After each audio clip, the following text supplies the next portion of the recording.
The cafe was quiet, the soft hum of conversation blending with the clinking of coffee cups and the occasional sound of laughter.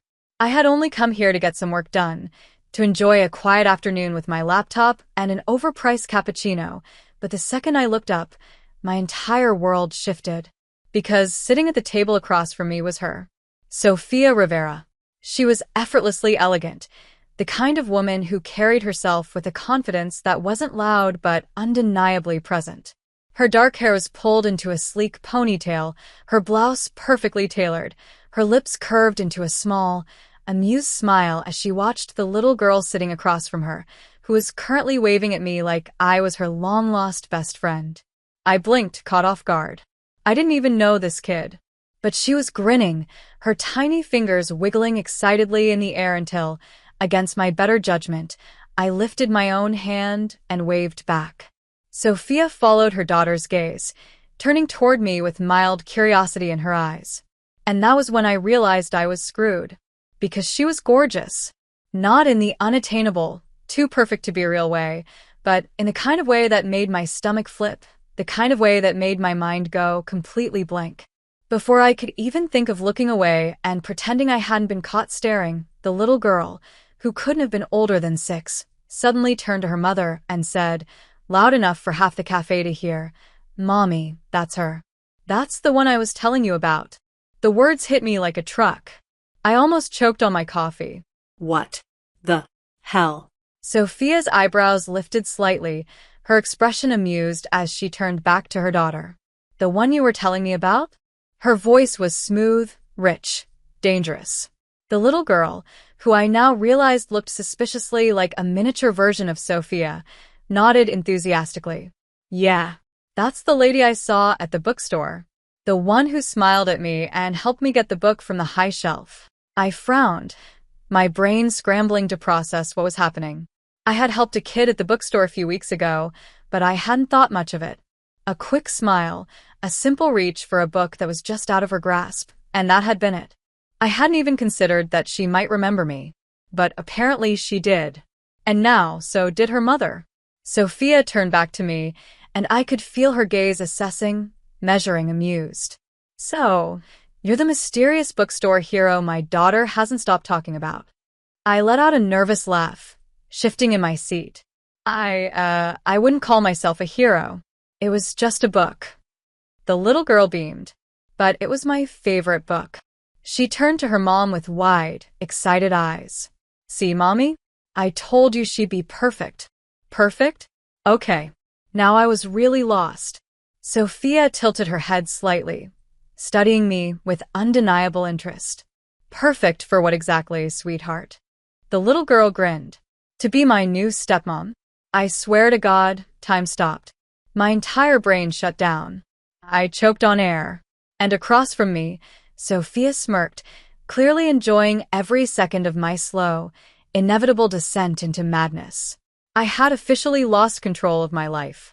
1 second, I was minding my own business, sipping on a cappuccino and pretending to be productive. If you enjoyed this content and want to support the channel in a special way, try clicking the thanks button below. It's the one with the heart and $sign icon. With super thanks, you can make a direct contribution to the channel, which helps me keep creating awesome videos for you. The next, a 6-year-old was loudly announcing to the entire cafe that I should be her stepmom. I wasn't even dating anyone, especially not her mother. My brain had completely short-circuited. I was still trying to recover from the absolute chaos bomb this kid had just dropped when I heard a soft chuckle. My eyes snapped up, and there she was, Sofia Rivera, stunning, composed, and very clearly enjoying my suffering. "Well," she mused, swirling her coffee like this wasn't the most insane thing to ever happen to me. "That's quite the endorsement." I blinked, opened my mouth, closed it again. Sorry, what?" Sofia's lips curved into a slow, maddeningly amused smirk. "My daughter has never been this enthusiastic about someone before. Clearly, you made quite the impression." The little girl, whose name I still didn't know, by the way, nodded enthusiastically. "You're nice. And pretty. And you like books. And Mommy needs to go on a date." I was going to pass out. Right here. In this cafe. Sophia let out a soft sigh, finally turning her attention back to her daughter. Sweetheart, we've talked about this. You can't just pick random women in cafes and decide they should be my girlfriend. Girlfriend? Okay. That word should not have sent a jolt through my entire body. Nope. Absolutely not. But she's not random. The little girl pouted. She's bookstore lady. Sophia pressed her lips together, looking like she was fighting back a laugh.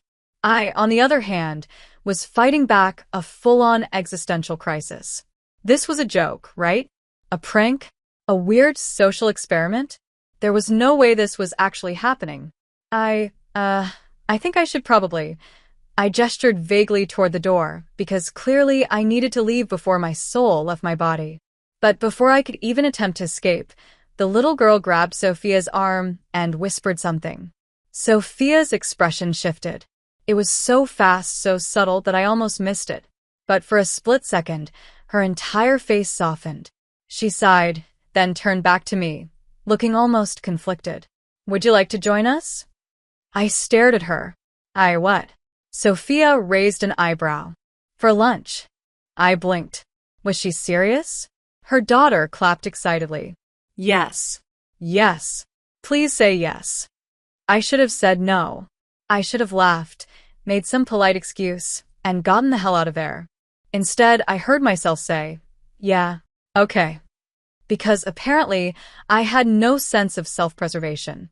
And just like that, I went from minding my own business to having lunch with a 6-year-old and her ridiculously attractive mother. I was so screwed.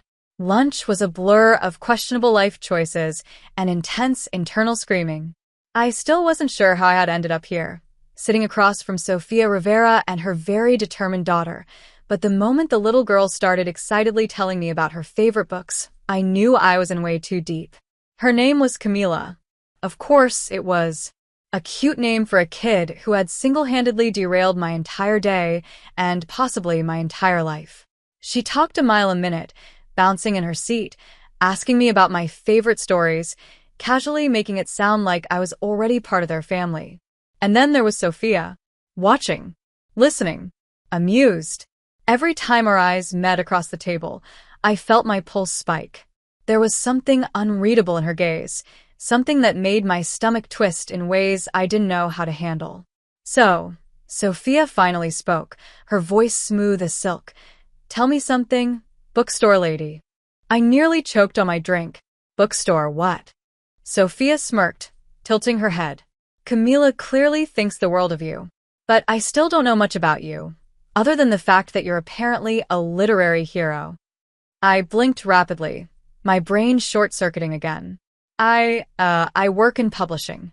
Sophia raised an eyebrow. Interesting. Camila gasped. Does that mean you read books all day? I laughed, finally able to focus on something other than the fact that Sophia's gaze was making my body temperature skyrocket. Not exactly. But I do get to work with authors, help them publish their stories. Camila beamed. That's so cool. Mommy, isn't that cool? Sophia let out a soft hum, sipping her drink, her gaze never leaving mine. Very. I felt that in my bones. I needed to leave. Immediately. But then Camila dropped another bomb. Mommy, you should ask her out. The entire world froze.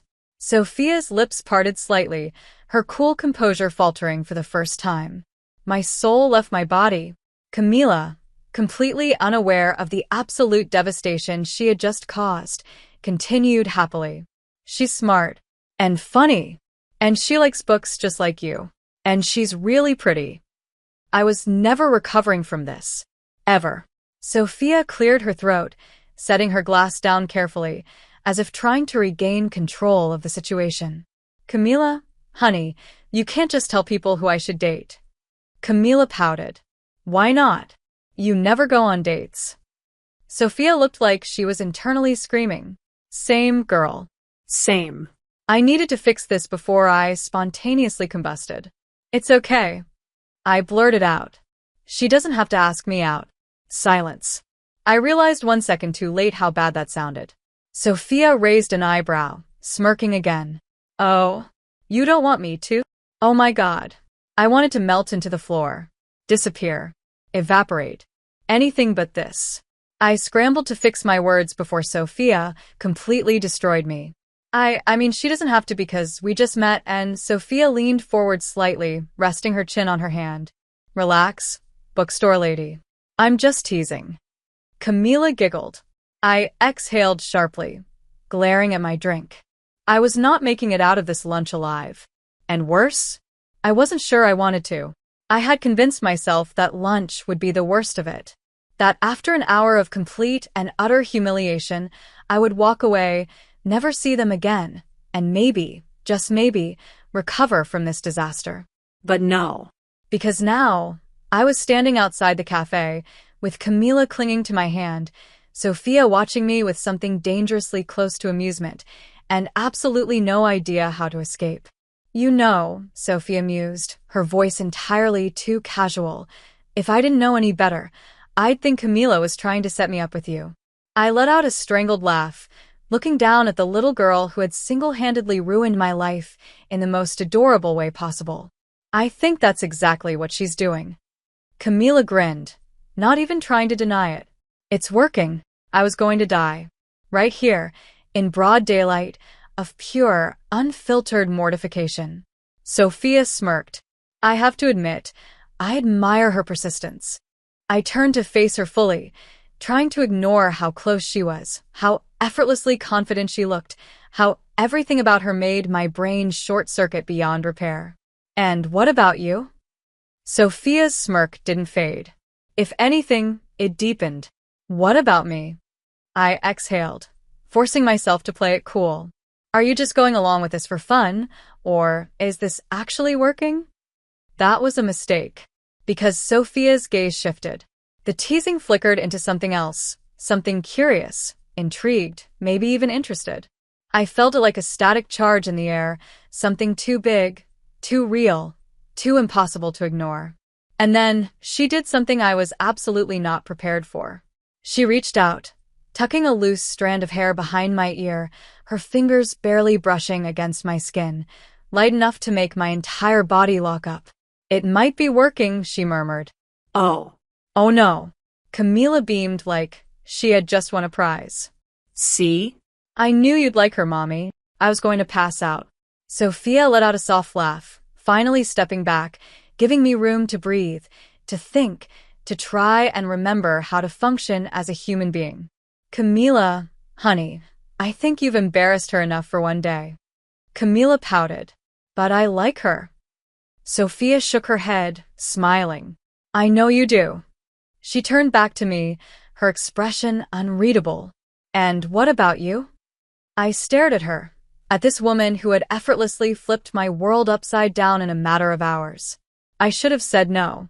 I should have laughed it off, walked away, gone back to my simple, drama-free life. Instead, I smiled. I think I might like her too. Sophia's lips curved into a slow, knowing smirk. Good. And just like that, I knew I was in serious, serious trouble. I had spent the entire day convincing myself that this wasn't real. That this was just a funny, bizarre, slightly terrifying situation that I would look back on one day and laugh about.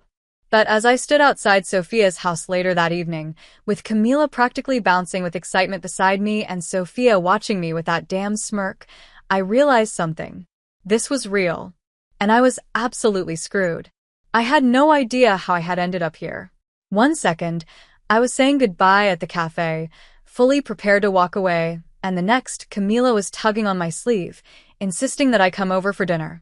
And before I could say no, Sophia had looked at me with just the right amount of amusement and curiosity and said, "Unless you're scared?" And now, here I was. Camila practically dragged me inside, chattering about how I had to try her mom's cooking, how I was her favorite person now, how I was basically part of the family already. And with every word, I could feel my sanity slipping further and further away. Sophia leaned against the kitchen counter, watching me with those damn eyes, like she was waiting to see what I would do next. You know, you didn't have to say yes. I let out a breathless laugh, shaking my head. Oh, I'm well aware. She smirked, stepping closer, her presence too warm, too intoxicating. Then why did you? I swallowed hard, because that was the real question, wasn't it? I could have walked away. I could have laughed it off. I could have chosen the safe, logical option. But the truth was, I didn't want to. I liked Camila. And, against every ounce of self-preservation screaming at me, I liked her mother too. I met Sophia's gaze, my pulse pounding. Because maybe I didn't want to. Sophia's smirk softened. For the first time since I met her, she looked genuine. Like she hadn't expected me to say that. Like she wasn't sure what to do with it.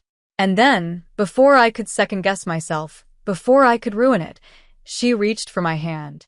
It was small, casual, barely anything at all. But her fingers brushed against mine, warm, grounding, steady. I didn't pull away. Neither did she. Camila giggled from the table. Mommy, are you gonna kiss her now? I choked on air. Sophia laughed, squeezing my hand before letting go. Not tonight, sweetheart. Camila pouted. But maybe later? Sophia glanced at me, eyes full of something dangerously close to promise. Maybe later, she said. And just like that, I knew I wasn't walking away from this. I didn't want to.